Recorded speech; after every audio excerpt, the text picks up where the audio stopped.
मी order केलेलं मिशोवरून आज एक प्रोडक्ट आणि तेच मला आज रिसीव झालेलं, त्याचंच मी आज तुम्हाला रिव्ह्यू देणार आहे. तर स्वागत आहे तुमचे पुन्हा एकदा आपल्या या नवीन व्लॉगमध्ये. तर कसे आहात तुम्ही सगळे?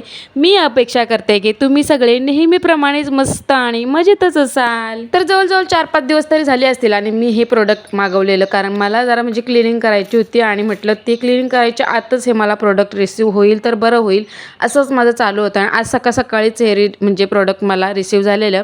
मिशोवरून मी हा क्लिनिंगचं म्हणजे स्प्रे मागवलेला एक, आणि याआधी पण मी मागवलेला, जसे तुम्ही शॉर्ट व्हिडिओमध्ये तो मी शेअर केलेला तुमच्यासोबत. तर तो मी फ्लिपकार्टवरून मागवलेला आणि तो रिटर्न केलेला. त्याचं कारण मला त्याचा आहे ना व्यवस्थित असा रिझल्ट काही येत नव्हता, म्हणून मग मी तो रिटर्न केला. आणि हा मिशोवरून आहे ना दुसरा म्हणजे किचन क्लीनर असा मागवलेला स्प्रे, आणि त्याचा रिव्ह्यू मी तुम्हाला इथं देत होती बघा. त्याचा म्हणजे पहिला मागवलेला ना, त्याचा काय मी शूट पण केला नाही आणि इतका काय म्हणजे तो मला बरोबर पण वाटला नाही. आणि हा जो आहे ना तितक्याच किमतीचा आहे आणि हा मिशोवरून मी मागवलेला आणि त्याचा रिव्ह्यू तुम्ही आता बघत असाल. बऱ्याच काय गोष्टी मी याच्यातून आज याच्यापासून काही वस्तू म्हणजे क्लीन केल्यात, तेच मी तुम्हाला या ब्लॉगमध्ये दाखवल्यात. आणि म्हणजे बराच छान असा मस्त रिझल्ट आलेला. तर बघा इथं हे जे बोर्ड आहे ना, स्विच बोर्ड, ते म्हणजे हॉलमधला, किचनमधला, रूममधले सर्वच मी इथं क्लीन करून घेतली याच्या मदतीने. आणि हा मिक्सरचा पण तुम्ही आता माझा अवतार बघत असाल.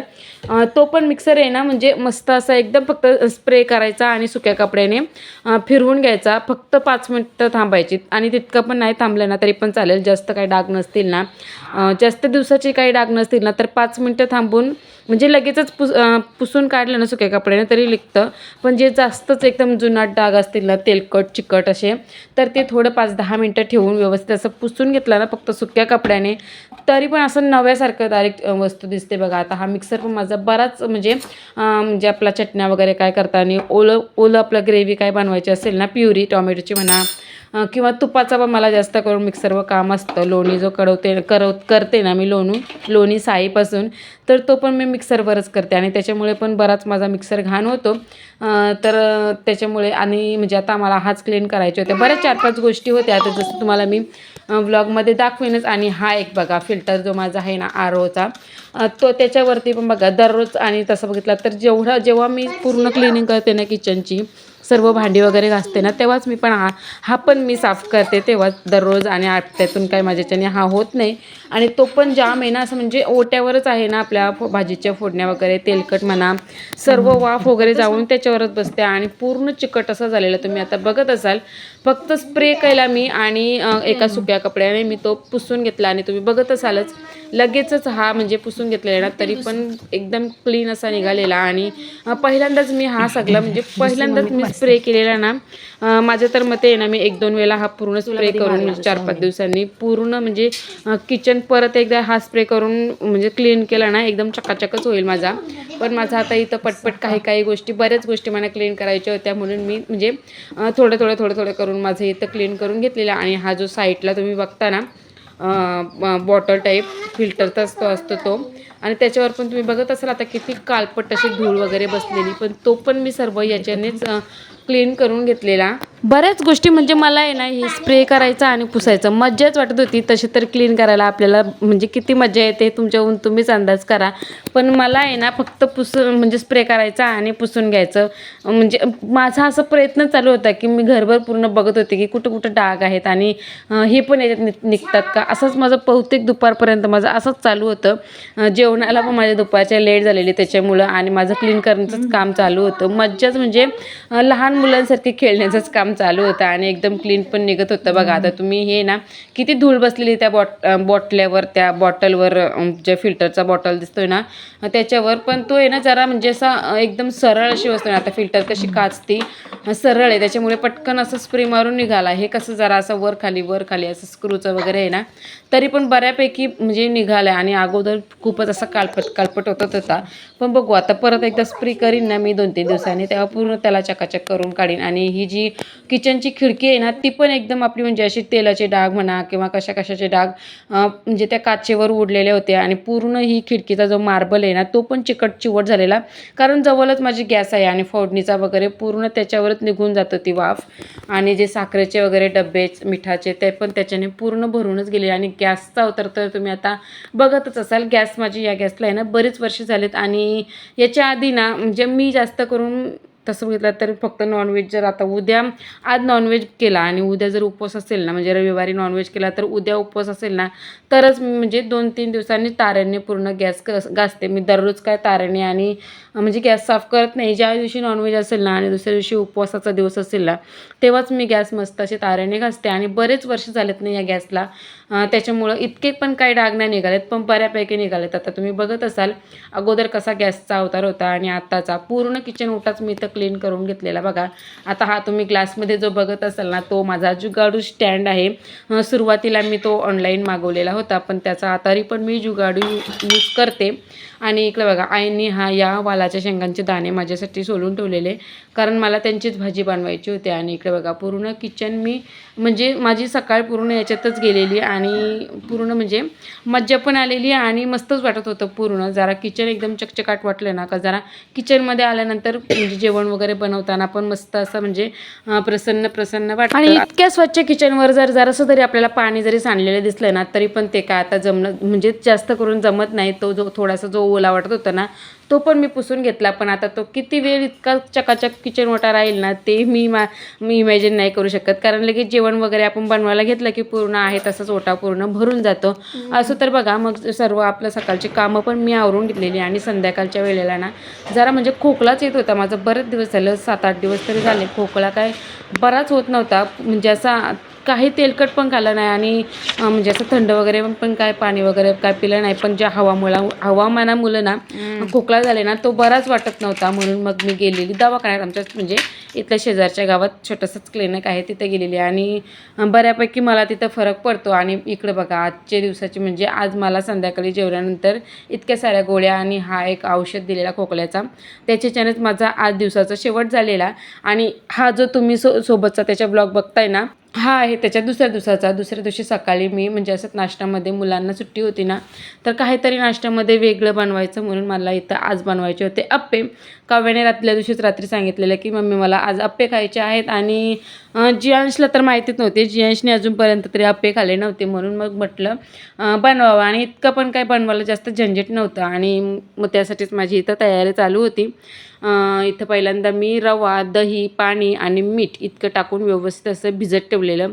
याची प्रॉपर रेसिपी काय मी शेअर केली नव्हती. तुम्हाला जर याची रेसिपी पाहिजे असेल ना, तर मला कमेंट करून नक्कीच कळवा. मी याची रेसिपी पुढच्या ब्लॉगमध्ये नक्की शेअर करेन तुमच्यासोबत. तर मग आणि कांदा, टोमॅटो, मिरची, कोथिंबिरी हे सर्व व्यवस्थित बारीक कट करून घेतलेलं. ज्या भाज्या असतील ना, शिमला मिरची, गाजर म्हणा, ज्या भाज्या असतील त्या आपण याच्यात वापरू शकतो. पण माझ्याकडे इतकं काय नव्हतं. कांदा, टोमॅटो, मिरची, कोथिंबिरी हे सर्व मी व्यवस्थित असं कट करून घेतलेलं. आणि कोथिंबिरी हे सर्व म्हणजे व्यवस्थित कट करून घेतलं मी त्याच्यात. आणि त्या सर्व भाज्या त्याच्यात टाकून घेतलेल्या. आणि अगोदर सुरुवातीला तुम्ही बघितलेलं की मी खोबरा आणि शेंगदाणे मस्त असे कमी गॅसवर भाजून घेतलेलं चटणीसाठी. अप्प्यांसोबत चटणी करायची होती ना, त्याच्यासाठी त्याच्यातच मग मी मिरची, कोथिंबिरी, खोबरं आणि शेंगदाणे आणि चवीपुरतं मीठ त्यांची मस्त अशी थोडीशी पातळसर चटणी बनवून घेतलेली. आणि इथं मग याच्यात पण मी ज्या सर्व कट केलेल्या भाज्या होत्या ना रव्यामध्ये, त्या पण टाकून व्यवस्थित चवीपुरतं मीठ इथं मी टाकून घेतलं आणि व्यवस्थित मिक्स करून घेतलं. जिरा पण त्याच्यात टाकलेला थोडा, आणि म्हणजे जिरामुळे पण मस्त असे सुगंध येतो अप्प्यांना. याच्या आधी मी अशीच म्हणजे एकदा रेसिपी ट्राय करण्याचा विचार केलेला, पण जो अप्प्यांचा भांडा होता ना माझा, तो काय बरोबर नव्हता. पूर्ण म्हणजे अप्पे मी बनवलेलं पण पूर्ण बॅटर वगैरे पण केलेला आणि त्या पॅनमध्ये पण टाकलेला अप्प्यांच्या, पण त्याची क्वालिटी काय इतकी खास नव्हती. त्याच्यामुळं मग आणि जो अप्पे त्याच्यात टाकलेले ना, पलटी केली ना, ती पूर्ण कोटिंग त्या अप्प्यांना लागून आलेली आणि एकदम असा जळल्यासारखा वास येत होता. त्याच्यामुळं मग मी काय अप्पे वगैरे काय बनवले नव्हते. आणि हा जो अप्प्यांचा स्टँड आहे ना, तो मी जावेकडून आणलेला, कारण बघू म्हटलं एकदा ट्राय करून याच्यात कसे होतात. आणि मग त्याच्यामुळेच मग मी अजूनपर्यंत तरी घरात अप्पे बनवले नव्हते. इडली वगैरे मी बनवते, पण अप्पे वगैरे काय बनवले नव्हतं. आणि हा जो जावेकडून मी अप्प्यांचा म्हणजे जो पात्र आणला आहे ना, त्याच्यात मस्त अप्पे झाले. आता तुम्ही बघत असाल एकीकडं माझी चटणीची पण तयारी चालू होती आणि दुसरीकडं अप्प्यांची तयारी चालू होती. पहिल्यांदा चटणीसाठी पण म्हणजे तयारी चालू होती, जी मिक्सरच्या भांड्यात मी चटणी बनवून ठेवलेली ना, त्याच्यासाठी तर मी छोट्याशा पातेल्यात तेल टाकून जिरं मी अप्प्यामध्ये टाकलेलं, मोहरी, कढीपत्ता, हिंग आणि काय टाकलेलं, काही नाही, तीच मग मी फक्त मिक्सरच्या भांड्यात तशीच टाकून दिलेली चटणी, मिक्सरच्या भांड्यातून त्या पातेल्यात चटणी टाकून दिलेली आणि लगेचच गॅस बंद करून व्यवस्थित असे मिक्स करून झाकण देऊन ठेवून दिलेली. आणि त्यानंतर मग माझं इथं आप्पे पात्राला तेल लावण्याचं म्हणजे काम चालू होतं, कारण थोडं जास्तच लावलेलं, कारण चिकटायला पण नको. अगोदर जास्तच मी तेल टाकून पूर्ण ते लावून घेतलं त्याला आणि जास्त थोडं वाटत होतं ना, मग ते मी एका छोट्या ग्लासमध्ये काढून घेतलं आणि त्यानंतर थोडं थोडं करून हे जे बॅटर होतं ना आपल्या आप्यांचं मिक्स करून ठेवलेलं जवळजवळ 5-10 मिनटं चांगलं असं मुरून घेतलं. मी अगोदर सांगायला विसरले की याच्यामध्ये मी इनोचा एक पॉकेट टाकलेला, जेणेकरून मस्त असे आपले अप्पे फुगतील, म्हणजे शिजतील चांगले आणि फुगतील पण, मस्त असे स्पंजी अप्पे होतील.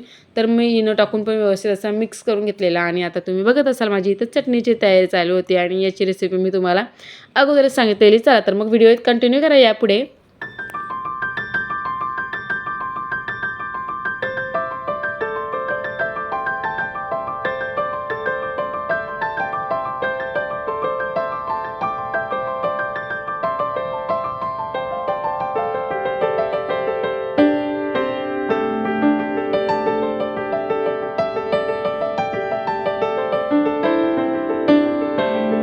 तर बघा इथं माझी चटणी तर बनवून झालेली, व्यवस्थित अशी झाकण देऊन ठेवून दिली आणि जे आप्पे पात्राला तेल लावलेलं आहे ना चांगला असा तापलेला. आणि त्यानंतर मग मी त्याच्यात थोडं थोडं करून जो मिश्रण केलेला ना रव्याचा तो पण टाकून घेतला. काही ठिकाणी आता मी जसं बघते ना मस्त असं मिश्र डाळींचे सुद्धा आप्पे वगैरे बनवतात, पण मी तरी अजून काय ते ट्राय केले नव्हतं. मी हा साधे सिंपल रव्याचेच पहिल्यांदा म्हटलं ट्राय करीन आणि त्यानंतर जसं जसं जमेल ना, आता मुलांना जसं म्हणजे मे महिन्याच्या सुट्ट्या लागतील ना, तेव्हा नाश्त्यामध्ये इडली म्हणा, आप्पे म्हणा, कधी पोहे, कधी उपमा हे करायलाच लागतील, कारण तेव्हा चपात्यांचा काही झंझट नसतो, टिफिनला देण्याचं काहीच नाही, फक्त खातील ते घरातच ब्रेकफास्ट.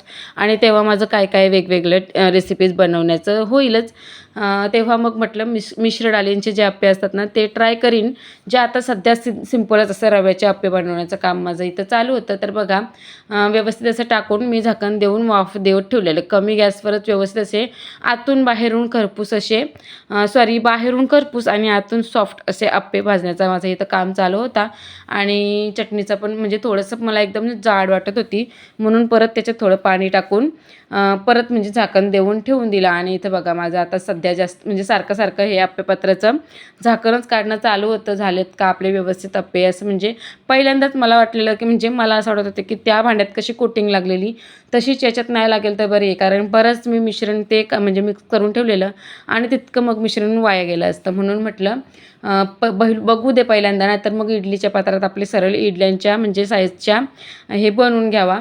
तर नाही, व्यवस्थित असं बघू शकता तुम्ही एकदम अशा गोल्डन ब्राऊन होईपर्यंत माझे हे आप्पे एक साईडून शिजून झालेले, पलटी करून घेतले, पुन्हा परत वरून त्याला तेल लावून व्यवस्थित परत शिजवून दिले. आणि इथं आता बघत असाल माझे म्हणजे दीर आहेत एक म्हणजे आमचे, तर ते आलेले, त्यांना काही काम होतं तर त्याच्यामुळे आलेले ते जाऊबाई आणि ते दीर ते म्हणजे, आणि त्यांना कुठेतरी जायचं होतं. मग त्यांना म्हटलं आता थांबा मग नाश्ता करूनच जा. आणि त्यांचाच मी तुम्हाला बोलली ना जाऊबाई, त्यांचाच मी हा आप्प्यांचा भांडा आणलेला आणि म्हणून म्हटलं थोडं नाश्ता पण करा, तुमचाच आप्प्यांचा भांडा आहे असं माझं एकीकडे बोलणं पण काल चालू होतं आणि एकीकडे बनवणं पण चालू होतं माझं. मस्त असे आप्पे, हे जे पात्रातले जेवढे आप्पे झालेले ना ते मी त्यांच्यासाठीच दिलेले आणि मुलांसाठी मग दुसरे जे आम्ही म्हटलं करून घेऊ, तुम्ही त्यांना जायचं होतं म्हणून त्यांनाच पहिल्यांदा मी इथं नाश्ता करायला दिलेला हा आप्प्यांचा. आणि आता सध्या ते ताई आहेत ना त्यांच्याशीच मी बोलत होती, म्हणजे माझ्या जाऊबाईंशी. असो तर फायनली माझ्या घरात चांगल्या पद्धतीने असे म्हणजे मस्त असे हेल्दी आप्पे तयार झालेत पहिल्यांदाच. आणि यापुढे पण तुम्हाला चांगल्या मस्त असे मिश्र डाळींचे म्हणा किंवा वेगवेगळ्या व्हेजिटेबल्स टाकून चांगल्या भाज्या वगैरे टाकून मस्त असे आप्पे बघायला मिळतील आपल्या चॅनलवर. असो चला तर मग तुम्हाला कसा वाटला माझा आजचा हा व्हिडिओ आणि जी सुरुवातीची किचन क्लिनिंगची जो स्प्रे आहे ना त्याचा रिव्ह्यू तुम्हाला कसा वाटला मला कमेंट करून नक्कीच कळवा. मला तरी तो म्हणजे खूपच असा यूजफुल वाटला. तुम्हाला जर त्याची लिंक हवी असेल ना तर मला व्लॉग म्हणजे कमेंट करून कळवा, मी त्याची लिंक तुम्हाला डिस्क्रिप्शन बॉक्समध्ये देईन पुढच्या व्लॉगमध्ये. आणि आता आपल्या व्लॉगचा शेवट करते मी या छान अशा टेस्टी आप्प्यांपासून. चला तर मग मी हा व्हिडिओ इथे सेंड करते. तुम्हाला जर आजचा व्हिडिओ आवडला असेल आणि अजूनपर्यंत इतके म्हणजे पूर्ण शेवटपर्यंत जर तुम्ही अजून व्हिडिओ बघत असाल ना तर नक्कीच व्हिडिओला अजूनपर्यंत लाईक नसेल केलं तर लाईक करा आणि सबस्क्राईब नसेल केलं तर सबस्क्राईब पण नक्की करा. चला तर मग मी हा व्हिडिओ इथे सेंड करते. भेटू नेक्स्ट व्हिडिओमध्ये, तोपर्यंत काळजी घ्या, मस्त राहा आणि बाय.